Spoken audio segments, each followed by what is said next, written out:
Stage پر سبھی ذمہ دار صاحبان اور میرے سامنے بڑی تعداد میں میرے نوجوانوں اور خواتین، مجھے ابھی ایک پرچہ آیا ہے،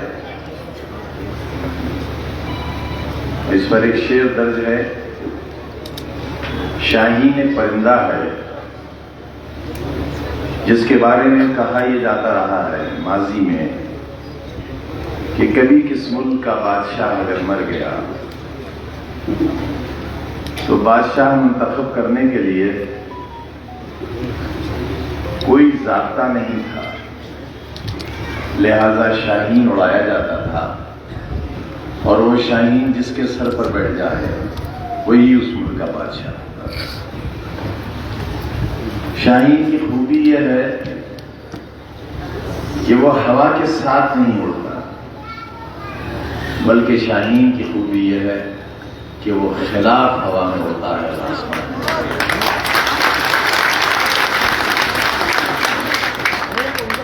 شوق پرواز کا رکھتے ہو تو شاہین بنو، اگر اڑنے کا شوق ہے تو موافق ہواؤں میں نہیں، مخالف ہواؤں میں اگر اڑ سکتے ہو تو پرندہ بنو، اور اگر مخالف ہواؤں میں اڑ سکتے ہو تبھی شاہین بن سکتے ہو، ورنہ کیا بنو گے؟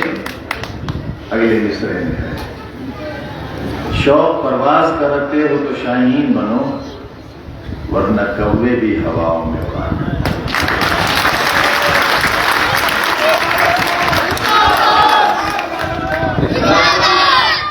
آپ سے بہت بھاری بھرکم تقریر کے لیے حاضر نہیں ہوا، وہ ایک صحیح سمت دکھانے والی بات آپ سے پہلی دن ہو گئی تھی، اور ایک ہی بات کو بار بار کہنے سے بات کا وزن ہلکا ہوتا ہے۔ ہم کبھی جب شروع کی تھی سیاست تب مخالفین کا ذکر بھی کرتے تھے، ان کا نام بھی لیتے تھے، ان کی کمیاں بھی گناتے تھے، لیکن 2 یا 3 چناؤ جیتنے کے بعد وہ طریقہ ختم کر دیا، اور ایک بار تو ایسا ہوا، ایک صاحب جو بار بار میرے خلاف لڑتے تھے اور ہارتے تھے، وہ ہارنے کے بعد میرے پاس آئے اور مجھ سے کہا کہ میں تمہیں اتنی گالیاں دیتا ہوں جلسوں میں، تم اس کا جواب کیوں نہیں دیتے؟ میں نے کہا یار جی میں تمہیں جواب دینا شروع کر دوں گا اور تم میرے مقابلے میں کھڑے ہونے لگو گے۔ لہذا جن سے ہم اتفاق نہیں کرتے اور آپ بھی نہیں کرتے، اور جو اصولوں کی کسوٹی پر پورے نہیں اترتے، ان کے تذکرے کی بھی ضرورت نہیں ہے۔ شاہین بننے کے لیے یہ مخالف ہواؤں میں اڑنے کے لیے بڑی ہمت کی ضرورت ہے۔ اس کے لیے صرف پرندہ ہونا کافی نہیں ہے، مضبوط پر ہو اس کی بھی ضرورت نہیں ہے، بلکہ ضرورت ہے مضبوط ارادے کی اور حوصلے کی اور منزل تک پہنچنے کی امنگ کی۔ اگر یہ نہیں ہے تو پھر کچھ بھی نہیں ہے۔ ہم نے جہاں سے اڑنا شروع کیا تھا وہاں صرف مخالف ہوائیں تھیں، اور بہت سخت ہوائیں تھیں، آج اس سے بھی زیادہ سخت ہوائیں ہیں، اور ہوائیں نہیں ہیں، آج تو طوفان بلا ہے۔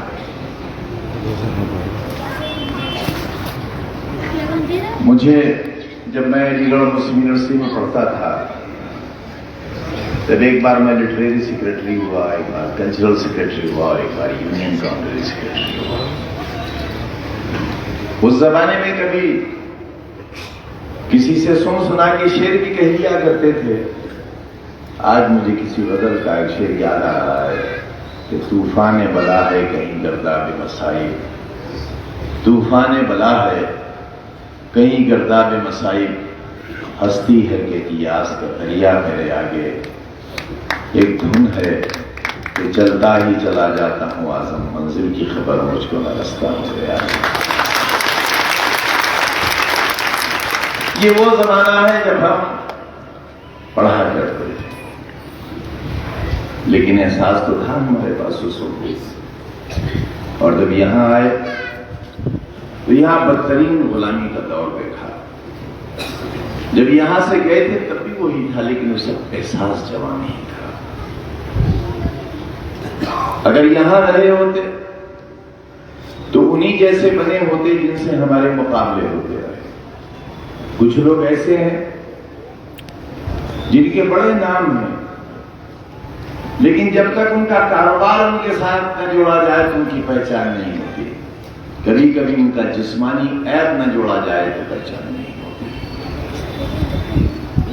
میں نہیں کہوں گا وہ کڑوی بات نہیں، کیونکہ اب اس کی ضرورت نہیں۔ ہمارے پاس ایک پورا پروگرام ہے زندگی کا، آنے والی نسلوں کے لیے ایک مشن ہے ہمارے پاس، اور یہی وجہ ہے کہ ہمارے ہر قدم ہر لفظ کی مخالفت ہوتی ہے، اور ہر لفظ پر ایک مقدمہ قائم ہوتا ہے، کیونکہ ہر لفظ دشمن کے سینے پر ایک گھوسا بن کے لگتا ہے، اس کے دماغ پر ایک کیل ٹھک جاتی ہے۔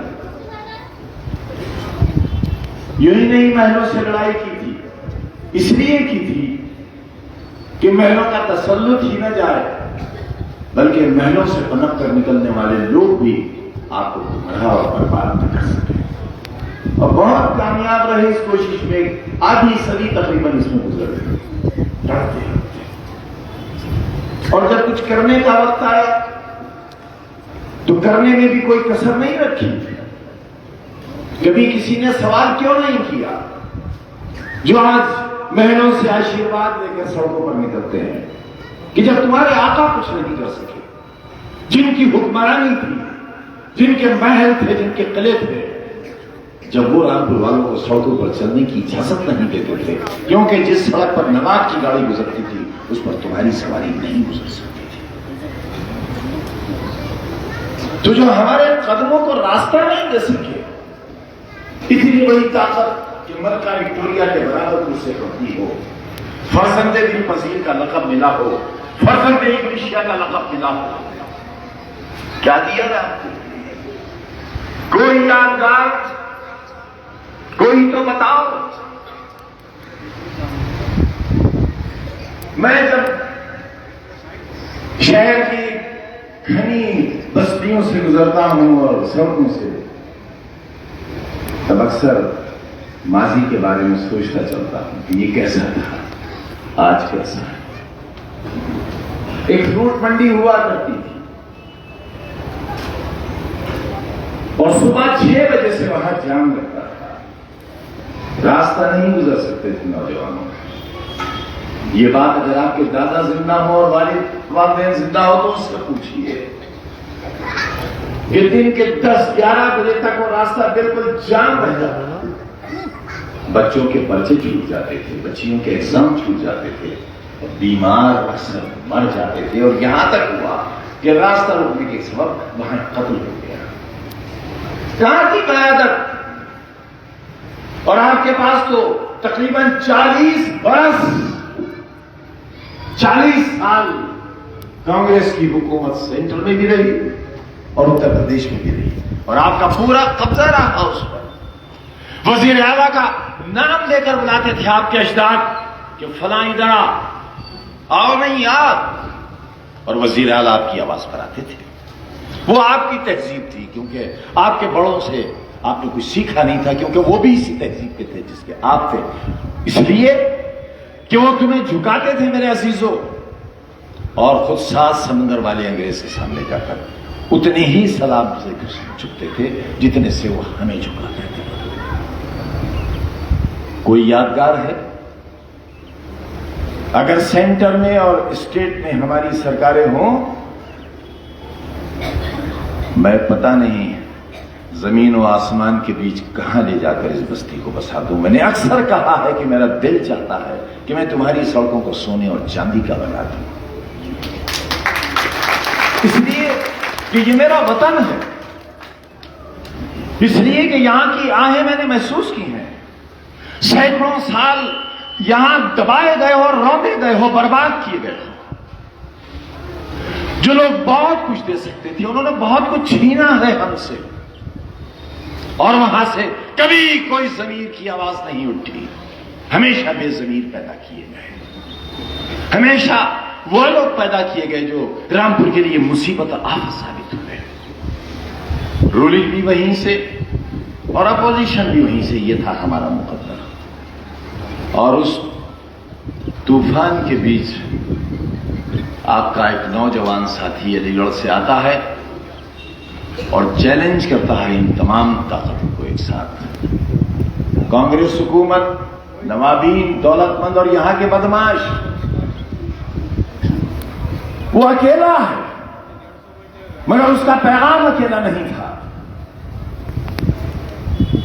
اس کی بند مٹھی میں تمہارے لیے بہت سے منصوبے تھے. وہ تمہارے چہروں پر خوشحالی دیکھنا چاہتا تھا، تمہارے پکے گھر دیکھنا چاہتا تھا. اس نے 1960، 1965، 1970، 1980 اور 1990 جیسا رامپور بھی دیکھا تھا جہاں کچے مکانات تھے، جھوپڑے تھے، پھوس کے چھپر تھے، کچی گلیاں تھیں، مضبوط سڑکیں تھیں لیکن نوابوں کے لیے. فروٹ منڈی جیسے ہی ہمیں موقع ملا ہم نے خالی کرانا چاہیے، لیکن خالی یوں ہی نہیں کرائی. جب تک ہمارے پاس نعم البدل نہیں ہوا ہم بلڈوزر لے کر کہیں نہیں پہنچے. ہم نے کسی کو بے روزگار یوں ہی نہیں کیا. مال گودام کے سامنے ایک مارکیٹ بنا ہوا تھا ایک صاحب کا جو بڑے بدماش تھے یہاں کے اور بہت بڑے سیاسی نیتا تھے کانگریس کے. وہ سرکاری زمین پر بنا تھا اور اس وقت کے گورنر صاحب نے اس کا افتتاح کیا تھا. میں نے افسران کو بلا کر کہا کہ یہ مارکیٹ ہٹنا ہے اس لیے کہ یہ سرکاری زمین پر بنا ہے. انہوں نے کہا جی تمام ریکارڈ سرکاری زمین کے صحیح اور واجب ہیں لیکن کیونکہ اس کا سنگ بنیاد گورنر صاحب نے رکھا تھا اس لیے ہماری ہمت نہیں ہے. مگر وہ نہیں ہوا جو انہوں نے کہا، وہ ہوا جو قانون کہتا تھا. وہ دکانیں ہٹیں اور اسی کے سامنے ایک نیا مارکیٹ بنا سرکار کے پیسے سے اور تمام دکانداروں کو ان سرکاری دکانوں کا مالک بنایا گیا، کرایہ دار نہیں بنایا گیا. آج بھی ہے وہ بازار آج بھی. اسی طرح جب فروٹ منڈی کو ہٹایا گیا مجھے افسوس یہ ہے کہ آپ دیکھتے تو ہو لیکن جو آپ کو نظر آتا ہے اس کے پیچھے کی تاریخ نہیں دیکھتے آپ کہ اس مقبرے کے اوپر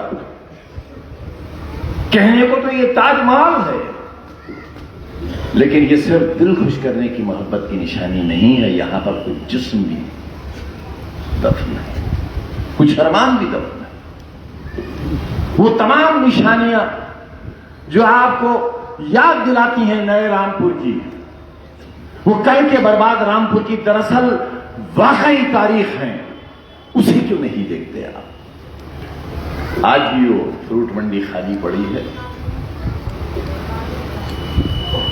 لیکن اسے خالی کرانے سے پہلے ہم نے ایک بہت شاندار منڈی پہلے تیار کی، بہت شاندار اناج منڈی اور فروٹ منڈی.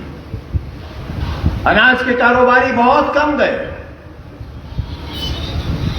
لیکن فروٹ منڈی کے ایک صاحب نے مجھ سے کہا آئے میرے پاس، میں ڈاک بنگلے میں بیٹھا تھا، مجھ سے کہا اعظم بھائی غلطی مت کرنا اسے خالی کرانے کی. میں نے کہا نہیں میں تو نہیں کرا رہا ہوں، تو مجبوری ہے، راستہ رکتا ہے. ابھی چند دن پہلے قتل ہو گیا یہاں، دوسری منڈی بن کے تیار ہے، یہاں رہ نہیں سکتی قانوناً. بولے خون کی ندیاں بہ جائیں گی. ارے میں بھی ڈر گیا. لیکن صبح جب فروٹ منڈی خالی ہونے کے لیے ہم نے انتظامات کیے تو وہی صاحب جو خون کی ندیاں بہانے آئے تھے وہی میرے پاس آئے اور بولے خالی کر تو رہے ہیں، ڈنڈے لے کے کیوں آئے؟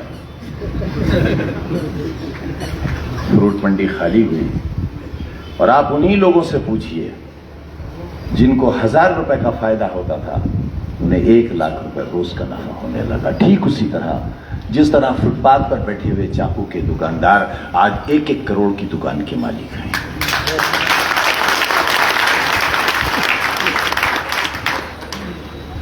یوں ہی نہیں بن جاتی کوئی چیز, اس کے پیچھے یقیناً کوئی تاریخ ہوتی ہے.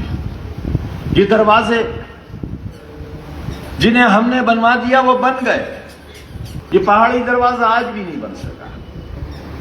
نوابوں کی پہچان کے بہت حمایتی ہیں لوگ, کیوں نہیں بنا؟ وکاس کے نام پر ایک منہدم دروازہ آج بھی جگہ خالی پڑی ہے. ایک ہی دروازہ بنوا دیتے. مگر تمہاری شناخت بدلنی ہے, تمہاری پہچان بدلنی ہے.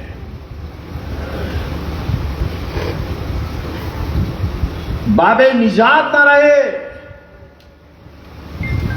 اور باب حیات نہ رہے, کیونکہ باب نجات کا مطلب آپ بھی نہیں سمجھ سکے اور باب حیات کا مفہوم آپ کو بھی آپ کے صحیح لوگ نہیں بتا سکے. اس لیے ان کے ناموں کے ساتھ دوسرے نام بھی بڑھا دیے گئے. یہ ہوا وکاس کیونکہ اس رامپور کی نجات اور حیات سے آج کا نظام اتفاق نہیں کرتا, وہ نہیں کرتا. بات سمجھ میں آتی ہے مگر اے کم نصیبوں, تمہاری سمجھ میں نہیں آتی. یہ بات ہماری سمجھ میں نہیں آتی کہ باب حیات اور باب نجات کی پہچان کو آپ نے مٹنے دیا اور ہم جیل کی سلاخوں میں بند رہے. ہمیں قید میں ڈال کر باب علم کی تاریخ کو ختم کر دیا گیا اور ایک نیا نام لگا دیا گیا. کتنا بڑا منصوبہ ہے تمہاری تباہی کا کہ باب علم کا نام بدلا گیا. تمہارے ہاتھ سے قلم لے کر پھر ایک بار چاقو سے تمہاری پہچان کرائی گئی. یہ پرانا رامپور آج کا رامپور بنے, کیا اسے چاہو گے؟ نہیں چاہو گے. کیوں؟ جب میں راجیہ سبھا میں تھا, آپ کے یہاں ایک MP صاحبہ کانگریس سے ہوا کرتی تھی. ہمارا کئی ملکوں کا ڈیلیگیشن گیا ہوا تھا, میں بھی اس میں ممبر تھا. جب ہم لندن میں تھے اور لندن کی رانی کا محل دیکھ رہے تھے تو واقعی وہ اتنا خوبصورت تھا, اتنی حسین نقاشی تھی. میں نے اپنے ساتھیوں سے کہا کہ میرے دل میں آتا ہے خیال کہ اللہ, جب شداد کی جنت تو نے اٹھائی تھی تو یہ محل کیوں چھوڑ دیے, انہیں بھی اٹھا لیا ہوگا. وہ اتنے حسین محل تھے. محترمہ میرے برابر کھڑی ہوئی تھی, بولی بہت پسند آ رہے ہیں آپ. میں نے کہا جی, آپ کو تو محلوں سے بہت نفرت ہے. میں نے کہا سو آج بھی ہے اور اس محل سے بھی نفرت ہے, لیکن یاد وہ آ رہے ہیں جن کے ہاتھوں سے یہ محل تعمیر ہوئے اور نقاشی ہوئی ہے. میں انہیں یاد کر رہا ہوں, محلوں کو نہیں. اس کے بعد جو جواب سنا میں نے ان سے, اگر اسے یاد نہیں رکھو گے نوجوانوں اور اپنی آنے والی نسلوں تک ان کے منصوبے منتقل نہیں کرو گے تو نہ جانے ہم جیسے کتنے لوگ جیل کے سیخچوں کے پیچھے دم توڑ دیں گے اور تمہاری بات کہنے والا پھر کوئی دوسرا پیدا نہیں ہوگا. مجھے جواب سننے کو ملا کہ محلوں کا دور پھر واپس آئے گا, انہی محلوں کے آگے جھکنا پڑے گا آپ کو. میں نے سارے MPs کو جمع کر لیا اور میں کہا دیکھیے, یہ ہے لوکتنتر کی نمائندہ. یہ بات الگ کہ اس کے بعد پھر وہ اس ڈیلیگیشن سے واپس ہندوستان آ گئی, لیکن آج بھی ان کے منصوبے یہی ہیں کہ محلوں کا راج واپس ہو. اگر وہ نہیں آ سکتے تو ان کے سامنے جھکنے والے آپ کے قائد بن جائیں, ان کے ہاتھ میں طاقت آ جائے. طے آپ کر لو. اپنے گھوڑے کی رسی اپنے ہاتھ میں رکھنا چاہتے ہو یا ان کے ہاتھ میں دینا چاہتے ہو جنہوں نے صدیوں تمہارے اوپر سواری کی ہے. یہی سمجھاتے سمجھاتے ہم 2 مقدموں کے صرف فیصلے ہوئے ہیں, سینکڑوں باقی ہیں, اور دونوں مقدموں میں جو میکسیمم سب سے بڑی سزا ہو سکتی ہے وہ ہمیں ہوئی ہے. مجھے بھی، عبداللہ کو بھی، اور آج یہاں چلنے سے پہلے تحصیل سے حکم نامہ آیا ہم دونوں کے نام کہ آپ کا ووٹ دینے کا بھی حق ختم ہو چکا ہے، یہ آپ کو یاد دلایا جاتا ہے۔ کیا چاہتے ہو اور ہم سے؟ ووٹ دینے کا حق ختم ہوا ہے، ووٹ مانگنے کا حق ابھی ختم نہیں ہوا ہے۔ میں وہ حق مانگنے آیا ہوں،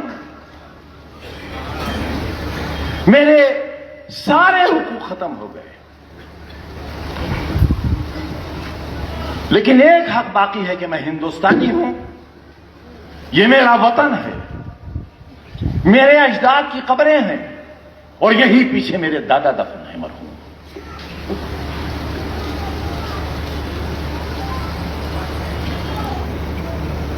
میرے اس حق کو کمزور مت پڑنے دینا۔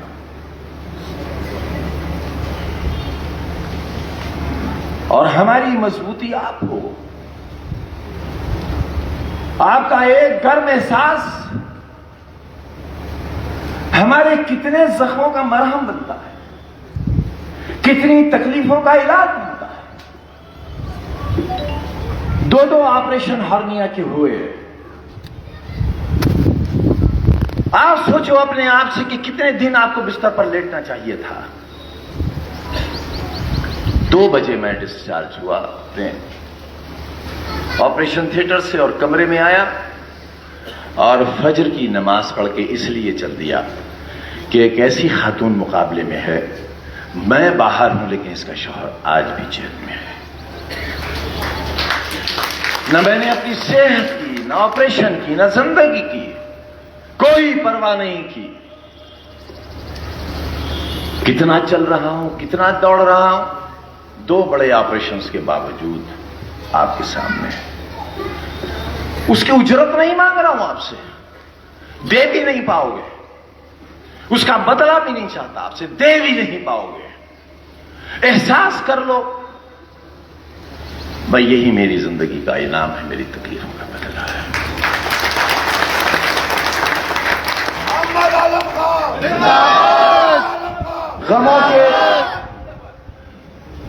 غموں کے بوجھ کا جتنا بڑا ٹوکرا ہم اپنے سر پر رکھ کر چلتے ہیں،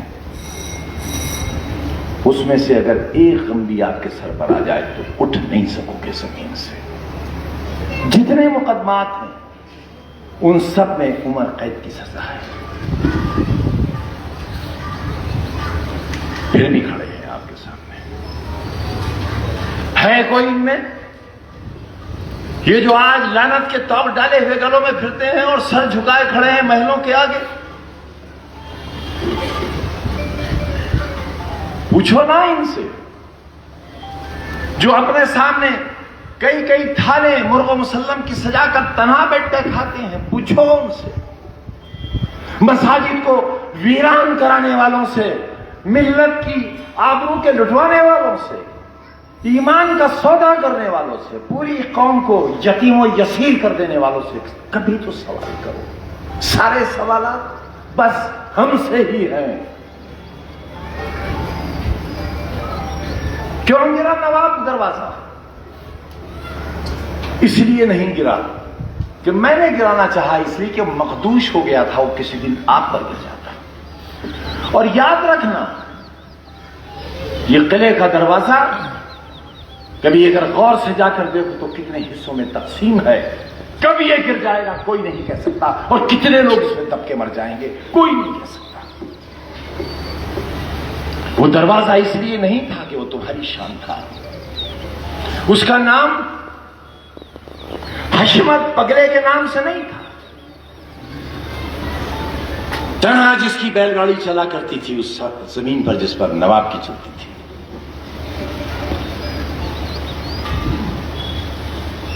وہ وقار تھا، تو اس وقت کے فیوڈلزم کا، وہ فیوڈلزم جس نے پوری دنیا کو اپنے سورج کے نیچے چھپا رکھا تھا، اس برطانوی حکومت کا جو پورب سے لے کر پچھم تک اور اتر سے لے کر دکن تک پھیلی ہوئی تھی، اس کی عظمت کی نشانی تھی، مگر وسعت کتنی تھی اس میں، اس کی بلندی تو بہت تھی۔ کھجور کا پیڑ بہت اونچا ہوتا ہے، ناریل کا پیڑ بہت اونچا ہوتا ہے، پھل ہوتے ہیں چند اور سایہ بالکل نہیں ہوتا۔ ایسا ہی تھا وہ دروازہ، اس میں سے صرف ایک سواری نکل سکتی تھی، اور وہ سواری تھی نواب کی، اور روز وہاں جام لگے ہوتے تھے۔ دیکھو نا، جسے تم شاہباد دروازہ کہتے تھے، شاہباد جہاں بیگم کے نام سے تھا، میں ان کے ماضی اور ان کی تاریخ پر نہیں جاتا، وہیں عیدگاہ بنی ہوئی ہے۔ میں نے بہت زمانے پہلے، جب یہ دروازہ بدلا بھی نہیں گیا تھا، میرے ایک دوست ہے قندہاری صاحب، جن کا پیٹرول پمپ بھی تھا اور ٹرانسپورٹ بھی تھی، میں ان کے پاس بیٹھا تھا، اور اتنے پیسے نہیں تھے کہ میں بورڈ بنوا سکتا، کیونکہ بورڈ بہت مہنگا بننا تھا۔ میں نے قندہاری صاحب سے کہا کہ یار یہاں ایک عیدگاہ گیٹ کا بورڈ لگوا دیجئے۔ انہوں نے وہ گیٹ بنوا کر وہاں لگوایا تھا، اور تبھی سے یہ ارادہ تھا کہ جب کبھی اس قابل ہوں گے تو رامپور والوں کو نکلنے کے لیے ایک چوڑا راستہ ضرور فراہم کریں گے۔ آج عیدگاہ دروازہ کتنا چوڑا ہے، اس کے باوجود بھی وہ بہت چھوٹا رہ گیا ہے، اسے اور بڑا ہونا چاہیے۔ وہاں اس جیسا ایک گیٹ اور نہیں بنا، آنے والے کل بہت دشواری ہوگی۔ آپ کے شہر میں اگر کم سے کم 15-20 فلائی اوور نہیں بنے تو آنے والے 4-5 سالوں میں آپ شہر کی سڑکوں سے نہیں نکل سکیں گے۔ وکاس کا نام لینے والوں، 7واں برس ہے تمہارا، اور 12واں برس ہے دلی سے لے کر لکھنؤ تک اور رامپور تک۔ کوئی ایک یادگار، کوئی ایک نشانی تو بتا دو، سوائے اس کے کہ جو ہم نے بنایا تھا اس کو بھی برباد کر دیا، اجاڑ دیا۔ کتنا بڑا ٹریننگ سینٹر بنا کھڑا ہے پولیس لائن کے سامنے، پورے ہندوستان کے آفیسرز یہاں ٹریننگ لینے آتے، یہاں ٹھہرتے، کتنے لوگوں کو کاروبار ملتا، کتنا کام بڑھتا، خوشحالی آتی۔ لیکن جب سے سرکار گئی ہے وہاں ایک پیسے کا بھی کام نہیں ہوا ہے۔ جو ڈیوائیڈرز ہیں سڑکوں کے، جہاں سے ٹوٹ گئے ہیں وہاں ٹوٹ گئے ہیں، جو بینچیں اٹھا کر لوگ لے گئے ہیں ان کی جگہ دوسری بینچ نہیں لگی ہے، پولس میں جو بلب فیوز ہو گئے ہیں وہ بلب بدلے نہیں گئے ہیں۔ ہاں ایک ہوا ہے، باب حیات، کیونکہ ہماری زندگی سے جڑا ہوا تھا، باب نجات، جو نجات کا راستہ دیتا تھا ہمیں، ان کے نام ضرور دوسرے نام لگا دیے گئے، اور علم کے دروازے سے ہمیں محروم کر دیا گیا، تاکہ ہمارے ہاتھوں میں پھر چاقو اور چھریاں آ جائیں اور ہم پرانے رامپور کی تاریخ میں واپس لوٹ جائیں۔ یہ ہیں ارادے، اور تمہاری آنکھیں نہیں کھلتی، بڑوں کی نہیں کھلتی، سمجھ میں آتا ہے، لیکن ہمارے نوجوان کی نہیں کھلیں تو آگے راستہ بہت اندھیرا دکھنے لگتا ہے۔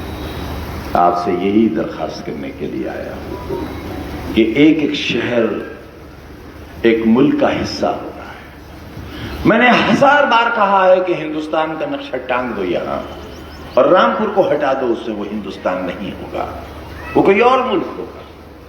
ہندوستان تبھی مکمل ہوگا جب اس میں رامپور کا نقشہ ہوگا، اور رامپور میں ایک ایسا شہر جہاں ایک ستارہ چمکتا ہوا ہو۔ جب ہم نے محمد علی جوہر یونیورسٹی کا لوگو بنایا، غور کیا کرو ہماری ان چیزوں پر، محمد علی جوہر یونیورسٹی کا جب لوگو تیار کیا تو اس کے اندر ہندوستان کا نقشہ بنایا، اور ہندوستان میں جہاں رامپور ہے وہاں ایک چمکتا ہوا ستارہ لگا۔ مگر کیا کریں، ہم تو آپ کے لیے چمکتے ہوئے ستارے اندھیری کوٹریوں میں تلاش کرتے ہیں، مگر آپ کو اپنی نگاہوں سے ستارے نظر نہیں آتے، اور آپ ان لوگوں کے پیچھے دوڑنے لگتے ہو جو نہ کل تمہارے تھے نہ آج ہیں، اور نہ کل ہو سکتے ہیں، کیونکہ ان کے پیروں کے نیچے اپنی زمین نہیں ہے، ان کی کوئی سوچ نہیں ہے۔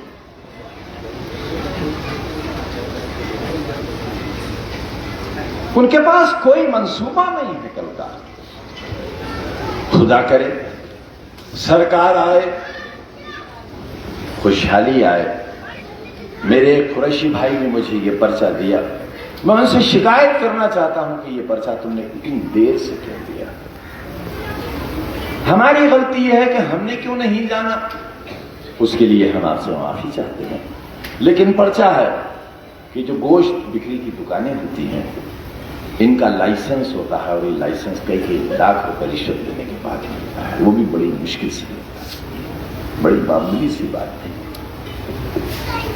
آپ نے یاد نہیں دلایا, آپ نے توجہ نہیں دلائی. مجرم میں نہیں ہوں, مجرم آپ ہیں. غلطی میری نہیں ہے, غلطی آپ کی ہے. کہاں گئے میرے نوجوان؟ کہاں ہو؟ آؤ یہاں آ کر کہو کہ ہاں میری غلطی. آؤ یہاں کہو آپ کی یہ غلطی ہماری ہے, آپ نہیں. انہی کے لیے تو سب کچھ ہے.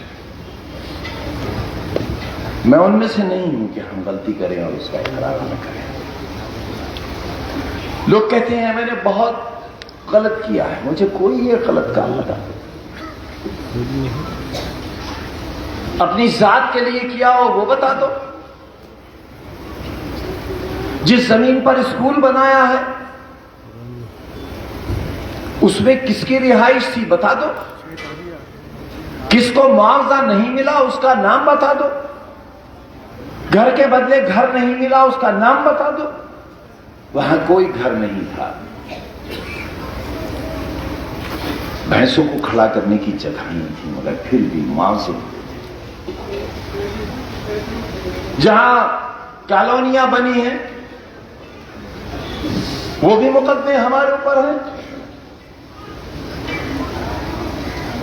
جس شخص نے ان کو مکان دلوائے اور دیے جن کے پاس رہنے کے پاس کوئی چھپر کوئی آسرا نہیں تھا, آج اس کے پاس جیل کی چھت ہے. اس کی اولاد کے پاس, اس کی بیوی کے پاس جیل کی چھت ہے, اور آپ اس کا احساس نہیں کرتے. یہی تکلیف ہے. چھنوا دیا آپ نے پارلیمنٹ, اور سنا ہے آج روڈ شو ہوا ہے محترمہ کا.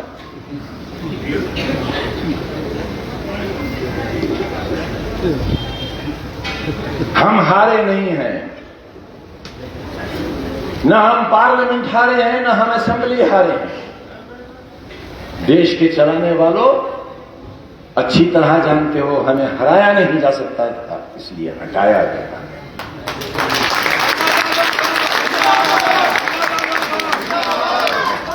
ہمیں نہیں ہرا سکتے کیونکہ ہمارے ساتھ آپ ہو اور آپ اس کے نائب ہو. جب وہ ہمارے ساتھ ہے اور اس کے نائب ہمارے ساتھ ہیں, نہیں ہرا نہیں. کوئی تکبر نہیں کیا کبھی.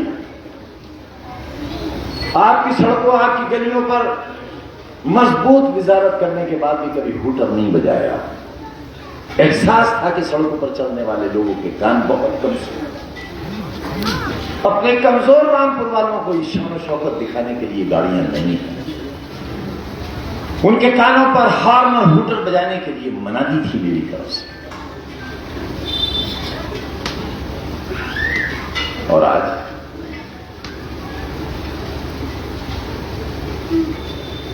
لوگ اس طرح ہوٹر بجاتے چلتے ہیں گویا وزیر اعظم آرام. کچھ لوگ تو ایسے ہی سنائے جب تک گھر کے اندر جا کر سو نہیں جاتے ہیں ڈرائیور کو ہدایت ہے کہ گاڑی کا ہوٹر بجتا ہے تاکہ محلے والے جانتے رہیں.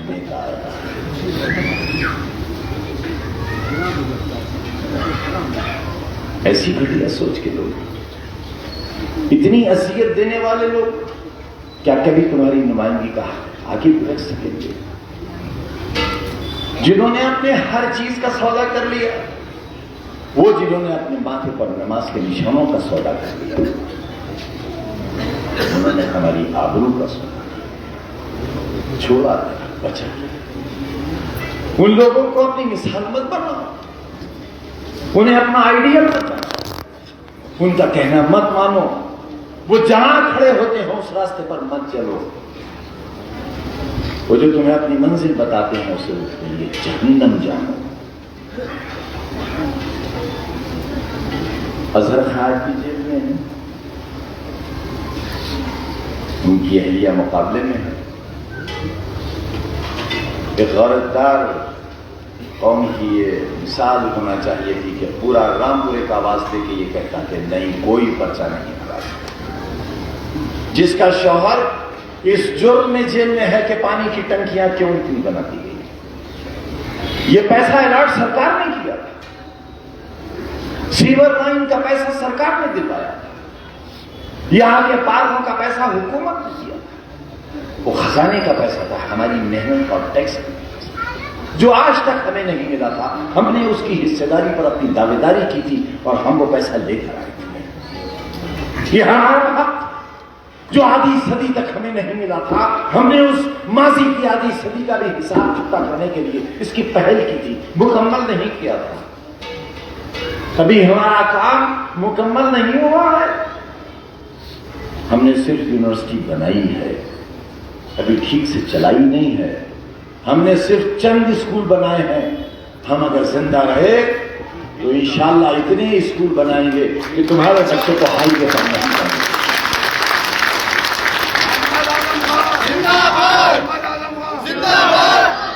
ایسی کمزور حکومت بیٹی پڑھاؤ اور بیٹی بچاؤ کا نعرہ دینے والے، 2000 بچے اور بچیوں کے ہاتھوں سے قلم چھین لینے والوں، چاقو کی پہچان بناتے ہیں رامپور کو، 2000 بچے اور بچیوں کے ہاتھوں سے قلم چھین لیا گیا، کتنا بڑا ظلم، کتنی ناانصافی۔ ہمارا یہ سنویدھانک حق ہے اور یہ دستوری کتاب میں لکھا ہوا ہے سنویدھان ہند میں کہ حکومت کی ذمہ داری ہے کہ ہر پیدا ہونے والے بچے کے ہاتھ میں قلم دے، ہر پیدا ہونے والے بچی اور بچے کے منہ میں دوا کی بوند ڈالے۔ اگر دوا ہوتی تو میں میڈیکل کالج کیوں بناتا؟ نہیں بننے دیا۔ کبھی سوچو آپ کون سے منصوبے لے کر آیا تھا اور کیا کر گزرنا چاہتے تھے ہم۔ میں میڈیکل کالج نہیں، میڈیکل انسٹیٹیوٹ بنا رہا تھا، آل انڈیا سے بھی پڑھا۔ اگر وہ بن گیا ہوتا تو آج جو لوگ بیماری سے مر جاتے ہیں، موت تو یقیناً وقت پر آئے گی، لیکن کسی کو مراد آباد، بریلی، دلی اور بمبئی نہیں جانا پڑتا، بلکہ وہاں کے لوگ الحمدللہ یہاں آتے۔ یہ تھا ہمارا، لیکن آس نہیں توڑی ہے، امید بھی نہیں چھوڑی ہے۔ آج بھی منصوبہ یہی ہے، آس بھی یہی ہے، امید بھی یہی ہے۔ 4 برس کے بعد یونیورسٹی کیمپس میں واپس لوٹا ہوں تو آپ کل کا جوہر یونیورسٹی کا نقشہ دیکھ لو اور آج کا جا کر دیکھ لو، اس کی شکل کو بدل رہے ہیں، اسے ایک نئی زندگی کی طرف لے کر جا رہے ہیں، اسے تعلیمی ادارے کے ساتھ ساتھ تہذیبی مرکز بنا رہے ہیں۔ وہ ایک ایسا تعلیمی ادارہ ہے جس پر آنے والی نسلیں یقیناً فخر کیا کریں گے، اور میں نے کہا ہے دشمنوں سے کہ یہ رہے تو اس کی شہرت کم ہے، اور اگر کھنڈرات بنا دیے تم نے تو پوری دنیا اس کے کھنڈر دیکھنے کے لیے آئے گی۔ اسے بچاؤ۔ وہ کیسے بچے گی؟ وہ تب بچے گی جب فاطمہ جبی بچیں گی، وہ تب بچے گی جب عاصم راجہ بچیں گے، وہ تب بچے گی جب اتر پردیش کے ایوان میں تمہاری نمائندگی ہوگی، وہ تب بچے گی جب ہندوستان کی پارلیمنٹ میں تمہاری نمائندگی ہوگی، اور کوئی ایک ایسا تقریر کرنے والا اور اپنا مشورہ دینے والا بھی آئے گا کہ ایک دن کے اندر 1 کروڑ سے زیادہ لوگ اس کی تقریر کو سن رہے ہوں گے، اور پریشان ہو جائیں گے ملک چلانے والے، یہ کون آ گیا، اس کی آواز بند کرو، نکالو اسی سیوان سے۔ اور اسی دن یہ طے ہو گیا تھا کہ ہم ہرا تو نہیں سکیں گے اسے، آؤ ہٹانے کا منصوبہ تیار کرتے ہیں، اور بربادی کی تاریخ وہیں سے لکھنا شروع ہو گئی۔ لیکن ایمان ہے 1977 میں جو کہا تھا آپ سے کہ پتہ نہیں ہلتا جب تک اللہ کا حکم نہیں ہوتا، وہی ایمان آج بھی ہے۔ اور جب یہ ایمان ہے تو پھر راستہ بھی نہیں بدلیں گے۔ ہم غلط راستے پر ہیں ہی نہیں تو راستہ بدلیں گے کیوں؟ ہم کل بھی صحیح راستے پر تھے اور آج اسی راستے پر لے کر آپ کو چلنا چاہتے ہیں، اپنا ہم سفر بنانا چاہتے ہیں۔ ہم نے تو اپنی 2 روٹی کی روزی کا ایک ذریعہ بنایا تھا تو اس کا نام بھی ہم سفر ہی رکھا، جہاں تجوری تلاش کی گئی تھی۔ بتاؤ چوری کرے کوئی، برآمدگی ہو ہمارے یہاں سے۔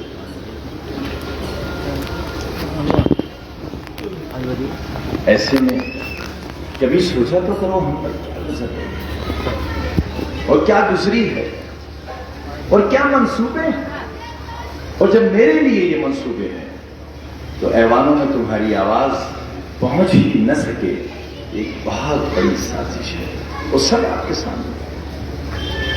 پھر بھی اگر آنکھیں نہیں کھل سکی تو اس میں میری آپ کی کوئی غلطی نہیں ہے، ہمارے تقدیر کی غلطی ہے۔ نہ ساتھ دیں گی وہ دم توڑتی ہوئی شمیں اور نئے چراغ جلاؤ تو روشنی کریں۔